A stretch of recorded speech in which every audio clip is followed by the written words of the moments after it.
Continuando entonces con la solución del problema planteado acerca del diseño de un filtro pasabanda, vamos a hacer un resumen, ¿no?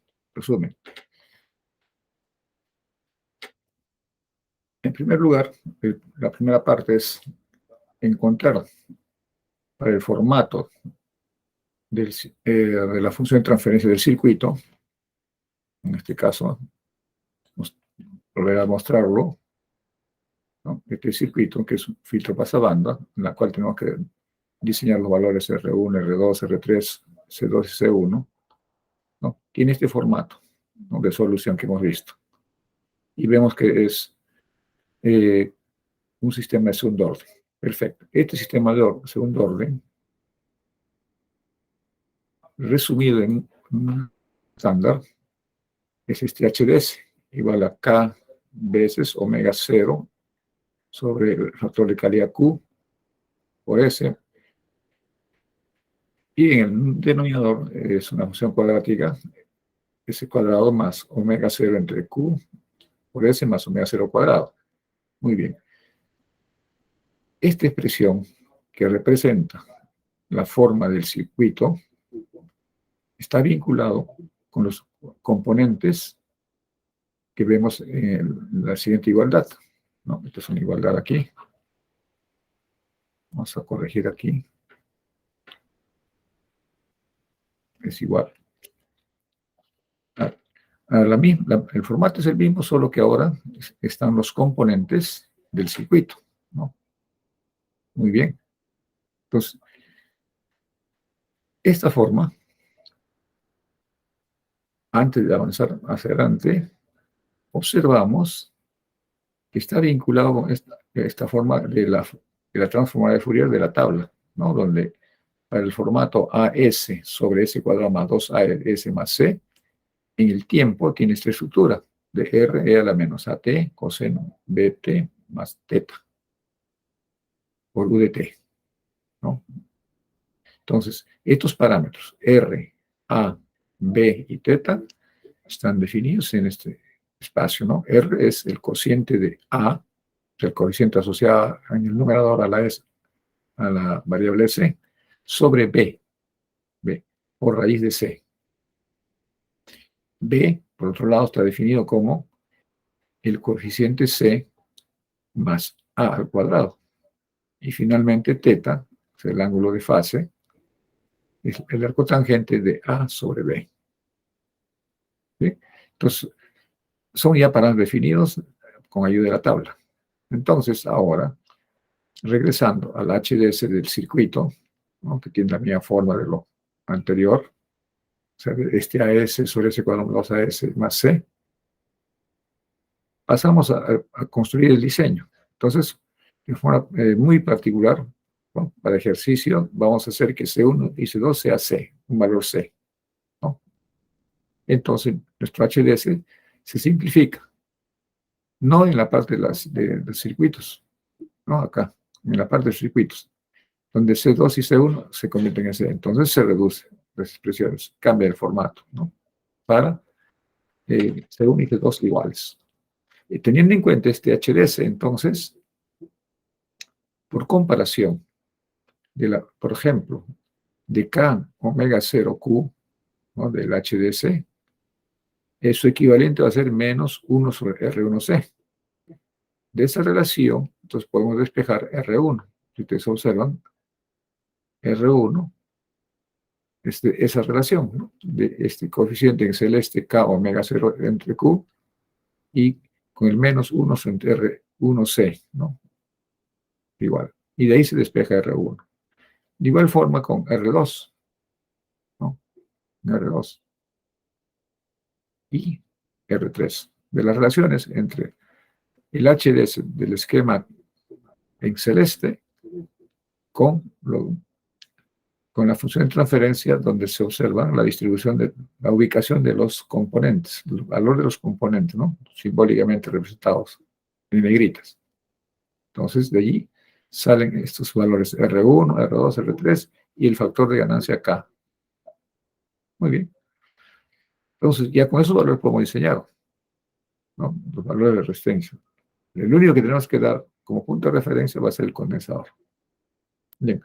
Por otro lado, estos coeficientes para determinar los parámetros de la función en el tiempo de la transformada, donde están A, B, ¿no? A mayúscula, A minúscula, C, luego B, R y teta, ¿no? Nuevamente en la parte inferior aquí definimos qué representa A, ¿no? Nos representa menos 1 sobre R1 entre C. El A minúscula es 1 entre R3 por entre C. C es igual a 1 entre R3 C al cuadrado por 1 entre R1 más 1 entre R2. Y finalmente R es A mayúscula entre B por raíz de C. Entonces, con todas esas expresiones, lo que nos resta ahora es simular, ver los resultados, ¿no? ¿Qué resultados vamos a tener en el tiempo y en frecuencia? ¿No? Para eso tenemos que recurrir ahora a nuestra ayuda del Octave. Con ayuda del Octave, vamos a ir explicando paso por paso lo que tenemos acá en las fórmulas de las funciones de transferencia de HDS, ¿no? Vamos a poner por acá, así, listo.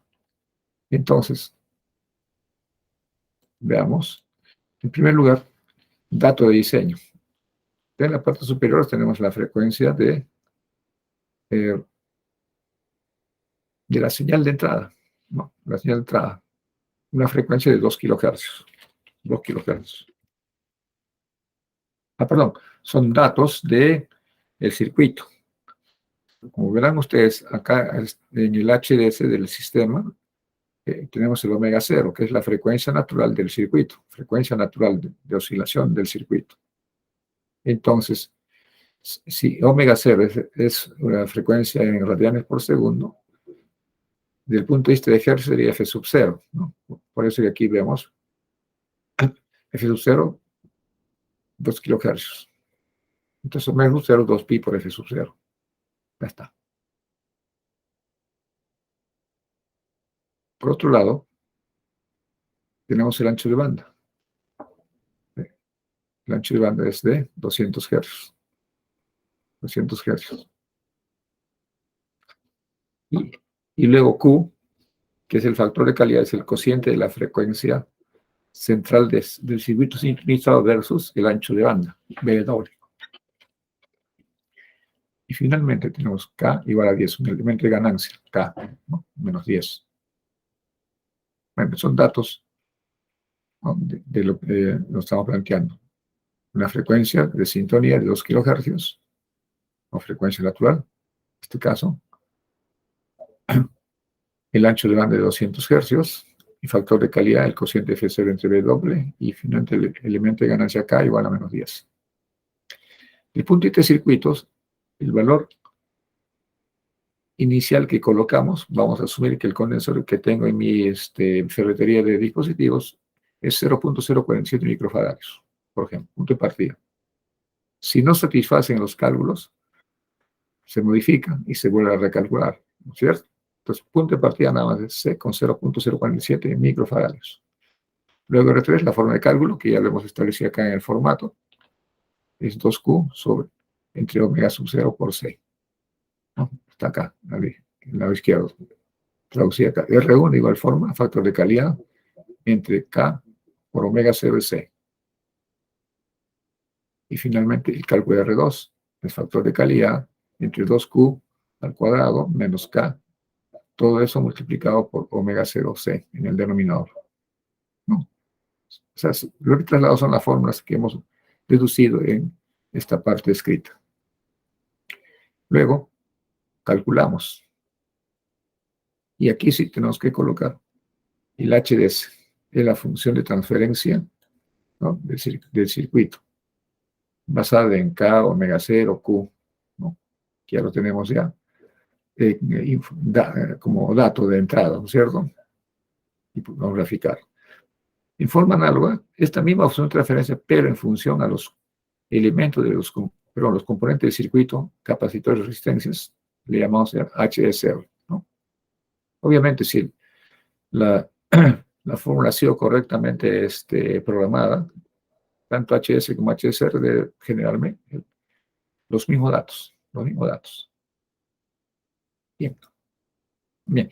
Entonces, vamos a coger HSR, o sea, la respuesta en frecuencia, la que está descrita con los elementos resistivo-capacitivos del circuito. Entonces, a este HCR, como es función de compleja, lo vamos a convertir en decibelios. Por eso aquí vemos 20 logaritmo decimal de valor absoluto de HSR. A eso le llamamos magnitud HSR en decibelios. Entonces, como figura 1, acá, siempre están las instrucciones para graficar la respuesta en frecuencia del circuito. En la figura 2 va a estar el ángulo, o sea, la fase, ¿no? La fase del circuito. Una vez graficado la respuesta en frecuencia del circuito más la fase, ahora vamos a evaluar en el tiempo el sistema. O sea, vamos a evaluar la respuesta impulsional HT. ¿Para qué? Para que si logramos tener HT, entonces yo pueda estudiar el circuito con diferentes señales. Y la operación que vamos a utilizar allí va a ser la convolución. Por eso es importante tener HT. Convoluciono con la secuencia, la señal de entrada, entonces tengo la variable de salida. Se puede estudiar la variable de salida como resultado. Entonces, para la respuesta impulsiva, para HDT, utilizamos justamente estos datos, ¿no? De R, porque está en negritas, vendría a ser la respuesta impulsiva. Claro, claro, si mi formato es HDS, es AS, S cuadrado más 2AS más C, es mi HDS, obviamente mi HDT va a ser RE a la menos AT, coseno BT más teta UDT. Así de simple. Entonces, ahí esos parámetros, está ahí la mayúscula, la minúscula y el C minúscula, ¿no? Tal como está descrito. Entonces, eso lo describimos con la fórmula ya vista en la parte inferior. Acá, por ejemplo, tenemos A mayúscula igual a menos 1 sobre el TRC. O en formato, ¿cómo se llama? De K, W0 y Q, que es lo que tenemos acá. O sea, A está definido como menos K por omega 0 entre Q. Lo mismo, el coeficiente A minúscula, un medio por omega 0 entre Q. Y C, omega 0 al cuadrado. Bien, ahora entonces ya tengo toda la información para calcular la respuesta impulsiva. Acá definimos la variable temporal, va a variar de 0 hasta 20 milisegundos, más o menos. El intervalo entre muestra y muestra va a ser de 4 ceros, un 1, ¿no? Un 100 milésimos. No, perdón, un 10, un 100 milésimos, está bien. Fíjense la variable temporal. Luego, esta expresión de RE a la menos AT coseno BT más teta, UDT, lo he dividido por partes. Por ejemplo, GDT es la exponencial. Luego esta exponencial lo multiplicamos por R, conformándose lo que se llama RG. O sea, RG es R por el exponencial E a la menos AT. Y finalmente, multiplicamos por R, y ya tenemos el HT, o sea, la respuesta impulsiva, que está acá abajo por RG, por coseno BT más teta. Esta es la respuesta impulsional. Y hay que verificar ahora cuál es la curva característica. Entonces, para esta la figura 3. En la figura 3 graficamos HT. Muy bien, ya hasta aquí ya tenemos la respuesta impulsional. Viene ahora la aplicación. Definimos una señal sinusoide de prueba. Vamos a elegir los 2 kilohercios de resonancia, ¿no? 2000. Entonces, mi señal de entrada aquí de t es coseno 2pi por f sub i por t. Y de t es convolución entre xt con ht. Y aquí, como al operarse en la convolución, la cantidad de muestras es diferente a lo que se empezó. O sea, x de t tiene su número de muestras. Pero y de t, al convolucionar xt con ht, cambia su número de muestras, que normalmente es el doble del x de t, es el doble. Entonces, por eso hay que redefinir para la gráfica los elementos necesarios. Por ejemplo, necesito saber entonces cuántas muestras se generó. N mayúscula de I, longitud de I de T, ¿no? Ser la convolución, cuántos datos ha generado. Con ese dato voy a definir mi variable temporal, ¿no? El temporal va desde 0 hasta en 100 milésimos, ¿no? 4 ceros, un 1, hasta NI menos 1 por esta distancia entre muestra y muestra de 100 milésimos. Ya está, ahí he definido mi variable temporal. Entonces, en la figura 4, graficamos superponiendo la señal de entrada X de T y la salida Y de T. Lo superponemos. Entonces, están ahí en una misma definición de plot, están las dos. Y adicionalmente, sobre I de T, dividimos por un número, que en este caso es 100.609.3. ¿Qué viene a ser este número? Viene a ser el valor máximo de I de T en su escala, ¿no? El valor máximo. Entonces, como quiera que la salida debe ser más o menos comparable con la señal de entrada X de T, por decir, si la entrada es 1 voltio de pico, el I de T debe estar entre 1, como hemos puesto ganancia 10, debe ser 10 voltios, ¿no? De ganancia en la frecuencia de resonancia. Entonces, analizando, encontramos este valor, ¿no? Que es el máximo de I de T. Entonces lo dividimos para que tengamos una referencia, ¿no? Normalizada para todos los demás valores de I de T cuando cambia la frecuencia. Muy bien. Y el resto ya es conocido. Acá por eso coloca máximo de I de T, el máximo. Este máximo es el que está colocado acá. Ahora lo van a verificar. Muy bien, vamos a la prueba. Lo ejecutamos.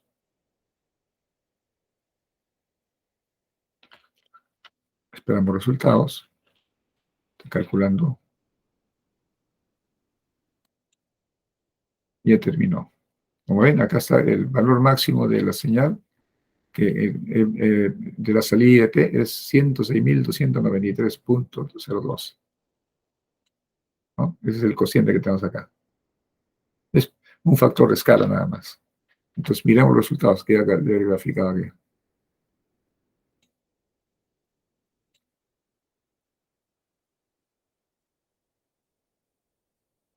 Vamos a ir viendo de uno en uno. Listo. Como ven, la figura 1 es la respuesta en frecuencia, ¿no? El vertical estaba en decibelios y el horizontal en hercios, de 0 a 4.000. Entonces miramos el pico máximo, está alrededor de 2.000 hercios, como era de esperarse, ¿no? 2.000 hercios. Y la fase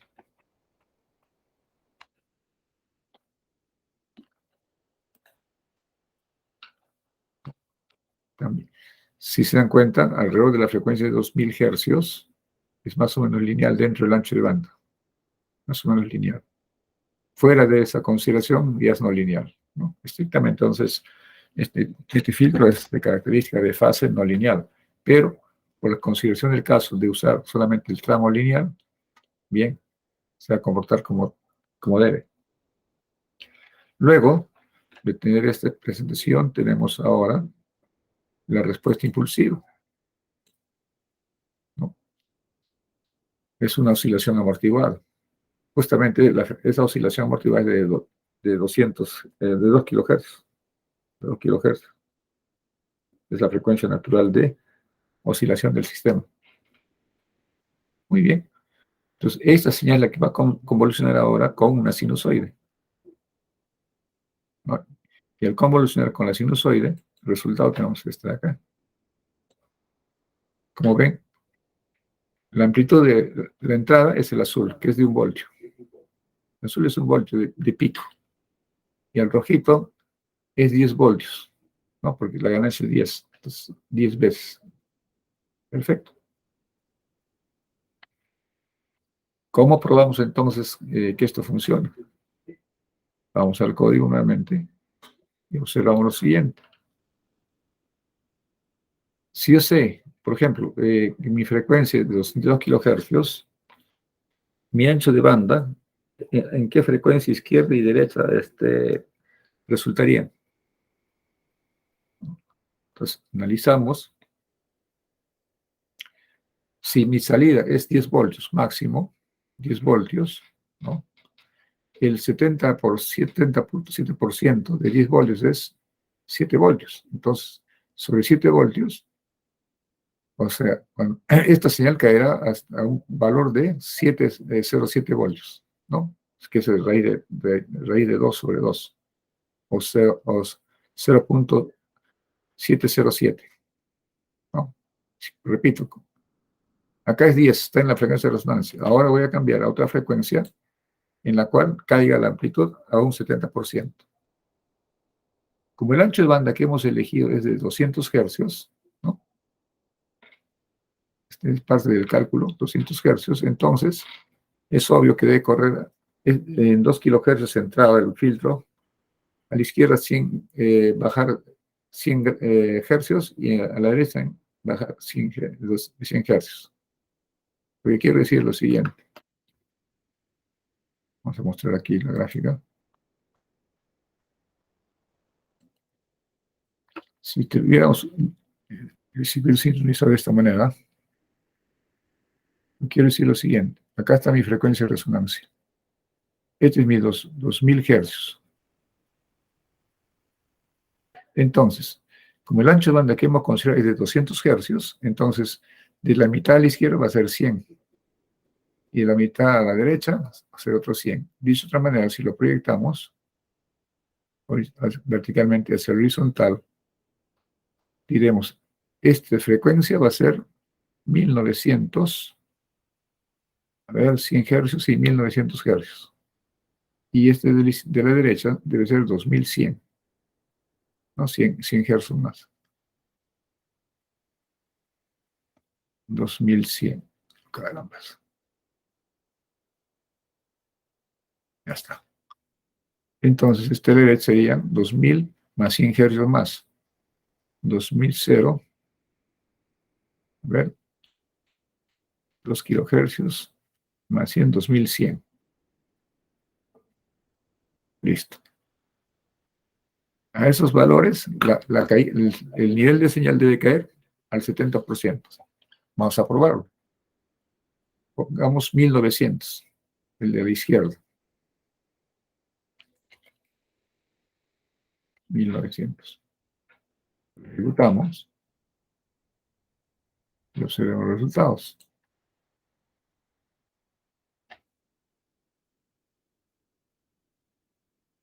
Ahí está.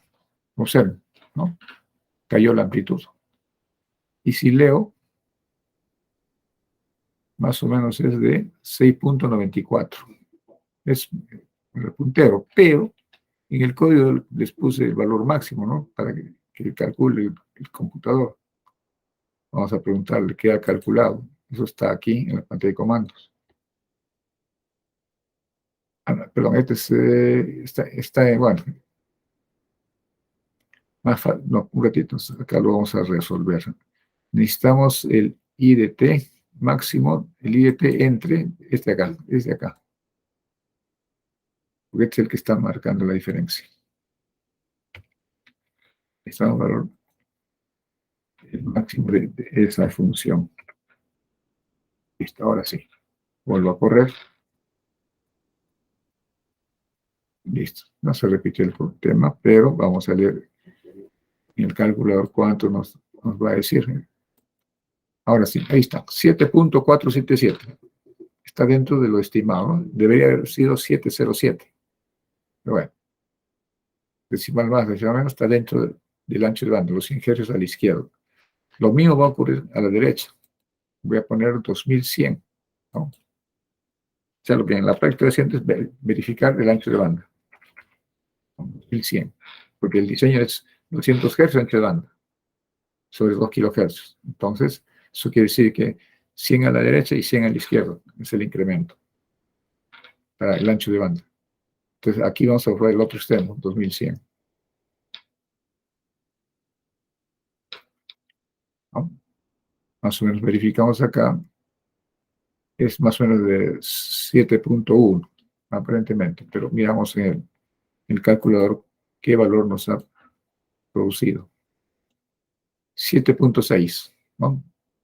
O sea, de 707 es bastante alto, se ha ido. Pero bueno, por lo menos está dentro. Y así, podemos ir probando, ¿no?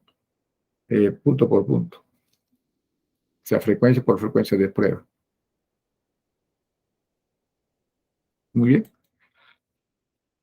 Entonces, aquí tienen otra solución al ejercicio que nos hemos planteado. Ahora, los valores de resistencia que han resultado del cálculo, lo tenemos aquí. R1, ¿dónde está R1? Este R2, que es 80.6 ohmios, ¿no? R2. Luego R3 es 33.862.75 hercios, perdón, ohmios, o sea, 33 kiloohmios, 33.862 kiloohmios, es R3. Y R1, ¿dónde está R1? Acá arriba, es 1693.1. Ahora aquí, este signo negativo es porque el factor K le hemos considerado negativo, pero en realidad se trabaja sobre el módulo, ¿no? Para que este valor de resistencia sea coherente.